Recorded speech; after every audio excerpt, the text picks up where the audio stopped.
ಕಾಲೇಜ್ಗೆ PDO ಅವರನ್ನ exam ಅನ್ನ ನಡೆಸಿ ಇನ್ನಾದ್ರೂ ಅವರು ಕೀ ಆನ್ಸರ್ ಅನ್ನ ಬಿಡುಗಡೆ ಮಾಡಿಲ್ಲ. ಈಗ ಮೊನ್ನೆ ನಡೆದಂತ KS ಎಕ್ಸಾಮ್ ನ ಕೀ ಆನ್ಸರ್ ಅನ್ನ ರಿಲೀಸ್ ಮಾಡಿದ್ದಾರೆ ಅಂತಂದ್ರೆ ನೀವು ಅರ್ಥ ಮಾಡ್ಕೋಬೇಕು ಇದರಲ್ಲಿ ಎಷ್ಟರ ಮಟ್ಟಿಗೆ ಭ್ರಷ್ಟಾಚಾರ ನಡೀಬಹುದು ಅನ್ನೋದನ್ನ ಮೂಡಿಸ್ತಾ ಇದ್ದಾರೆ ಈ ಒಂದು KPSC ನಡೆಯಿಂದ. ವಿಜಯಪುರದಲ್ಲಿ ಮತ್ತೆ ಕೋಲಾರದಲ್ಲಿ OMR ಶೀಟ್ಗಳು ಎಕ್ಸ್ಚೇಂಜ್ ಆಗಿದ್ದಾವೆ. ಬೇರೆ ಯಾರ್ದು ಬೇಡ, ನನ್ನಲ್ಲೇ ತಗೊಳ್ಳಿ. ನಾನು ಬೇರೆ ಅಭ್ಯರ್ಥಿಯ OMR ಶೀಟ್ ಅಲ್ಲಿ ಎಕ್ಸಾಮ್ ಅನ್ನ ಬರೆದು ಬಂದಿದ್ದೇನೆ. ಬೇರೆ ಯಾರ ಬಗ್ಗೆನೂ ಮಾತಾಡಲ್ಲ, ನನ್ನ ಬಗ್ಗೆನೇ ನಾನು ಮಾತಾಡ್ತೇನೆ. OMR ಶೀಟ್ ಎಕ್ಸ್ಚೇಂಜ್ ಆಗಿದೆ.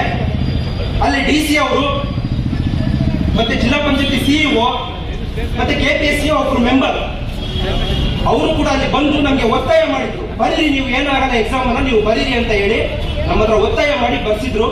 ನಾವು ಬೇರೆ ವಿಧಿ ಇಲ್ಲದೆ ಎಕ್ಸಾಮ್ ಅನ್ನ ಬರೆದು ಬಂದಿದ್ದೇವೆ. ಈಗ ಬರ್ಸಿದ್ರಲ್ಲ ಅದ್ರ ಬಗ್ಗೆ ಒಂದು ಸಣ್ಣ ಪ್ರೆಸ್ ನೋಟ್ ಅನ್ನು ಬಿಡ್ಲಿಕ್ಕೆ ನಿಮ್ಗೆ ಯೋಗ್ಯತೆ ಇಲ್ಲ ಅಂತಂದ್ರೆ ನೀವು KPSC ಯಲ್ಲಿ ಇರ್ಲಿಕ್ಕೆ ಯೋಗ್ಯತೆ ಇದೆಯಾ? ಕಂಟ್ರೋಲರ್ ಆಫ್ ಎಕ್ಸಾಮಿನೇಷನ್ ಅಂತ ಯಾಕೆ ಇರಬೇಕು? ಕಾರ್ಯದರ್ಶಿಗಳಂತ ಯಾಕೆ ಇರಬೇಕು KPSCಗೆ? ಇಷ್ಟೆಲ್ಲ ರಾಜ್ಯಾದ್ಯಂತ ಇಷ್ಟೊಂದು ಅಲ್ಲೋಲ ಕಲ್ಲೋಲಗಳು ಆಗ್ತಾ ಇದ್ದಾವೆ. ಕಣ್ಣುಮುಚ್ಚಿ ಯಾಕೆ ಕುಳಿತಿದೆ ಈ ಒಂದು KPSC? ಇನ್ನೊಂದು ಟ್ರಾನ್ಸ್ಲೇಷನ್ ವಿಷಯ. ಕಳೆದ ಬಾರಿ ಆಗಸ್ಟ್ ತಿಂಗಳಲ್ಲಿ ಎಕ್ಸಾಮ್ ಆಗಿತ್ತು. ಅದನ್ನ ರದ್ದುಪಡಿಸಿದ್ದು ಯಾವ ಕಾರಣಕ್ಕೆ? ಇದೇ ಟ್ರಾನ್ಸ್ಲೇಷನ್ ವಿಷಯಕ್ಕೆ ಅಲ್ವಾ? ಮತ್ತೆ ಅದೇ ತಪ್ಪನ್ನ ನೀವು ಮತ್ತೊಮ್ಮೆ ನೀವು ಮುಂದುವರಿಸ್ತೀರಾ ಅಂತಂದ್ರೆ ನೀವು ಹೊಟ್ಟೆಗೆ ಅನ್ನ ತಿಂತೀರಾ ಇಲ್ಲ ಬೇರೆ ಏನಾದ್ರು ತಿಂತೀರಾ? ನೀವು ಕರ್ನಾಟಕ ರಾಜ್ಯದಲ್ಲಿ ಇದ್ದೀರಾ ಅಥವಾ ಬೇರೆ ಯಾವ್ದಾದ್ರು ರಾಜ್ಯದಲ್ಲಿ ಇದ್ದೀರಾ? KPSC ನಿಮ್ಗೆ ಸಂಬಳ ಕೊಡ್ತಾ ಇರ್ತಕ್ಕಂಥದ್ದು ಕರ್ನಾಟಕ ಸರ್ಕಾರ.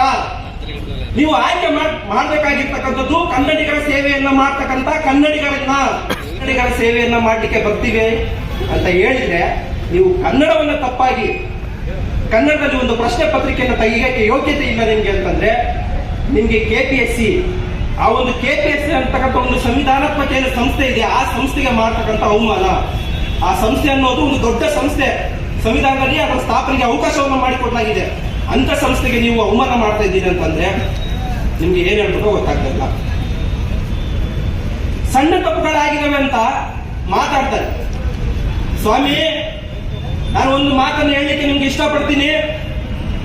ಏಸ್ಗೆನ ಸ್ವಲ್ಪ ತಿಂದ್ರು ಅಷ್ಟೇ, ಕ್ವಿಂಟಾಲ್ ಗಟ್ಲು ತಿಂದ್ರು ಅಷ್ಟೇ, ಏಸ್ಗೆ ತಿಂದ್ರು ಅಂತಾನೆ ಹೇಳೋದು. ಏಸ್ಗೆನೆ ಸಗಣಿನೇ. ಮಸೀನ ಕನ್ನಡ ತಾಯಿಗೆ ಸ್ವಲ್ಪ ಬಳದಿನಿ, ಕಳೆದ ಬಾರಿ ಬಳದಷ್ಟು ಬಳದಿಲ್ಲ. ಮುಖ ತುಂಬ ನಾನು ಸಗಣಿಯನ್ನು ಬಳದಿಲ್ಲ, ಮುಖ ತುಂಬ ನಾನು ಮಸಿಯನ್ನ ಬಳದಿಲ್ಲ. ಈ ಬಾರಿ ಸ್ವಲ್ಪ ಬಳದಿನಿ, ಒಂದು ದೃಷ್ಟಿ ಕೊಟ್ಟು ಇಟ್ಟಿದ್ದೀನಿ, ಅಡ್ಜಸ್ಟ್ ಮಾಡ್ಕೊಳ್ಳಿ ಅಂತ ಹೇಳೋದಕ್ಕೆ ನಿಮ್ಗೆ ನಾಚಿಕೆ ಮಾನ ಮರ್ಯಾದೆ ಆಗಿಲ್ವಾ? ನಿಮ್ಗೆ ತಪ್ಪೇ. ಆ ತಪ್ಪು ಸಂವಿಧಾನಾತ್ಮಕ ಸಂಸ್ಥೆ ಮಾಡಿದ್ರು ತಪ್ಪೇ, ಯಾರೇ ಮಾಡಿದ್ರು ತಪ್ಪೇ.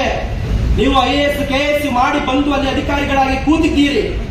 ನೀವು ಯಾವುದೇ LKG UKG ಸ್ಟೂಡೆಂಟ್ಸ್ಗಳಲ್ಲ. ನೀವು ತಪ್ಪು ಮಾಡ್ಲಿಕ್ಕೆ LKG ಸ್ಟೂಡೆಂಟ್ಸ್ಗಳು ತಪ್ಪು ಮಾಡ್ತಾರೆ. ನೀವ್ ಯಾಕೆ ತಪ್ಪು ಮಾಡ್ಬೇಕು? ಒಂದು ಸಣ್ಣ ತಪ್ಪನ್ನೇ ಆಗ್ಲಿ ನೀವು ಯಾಕೆ ಮಾಡಬೇಕು?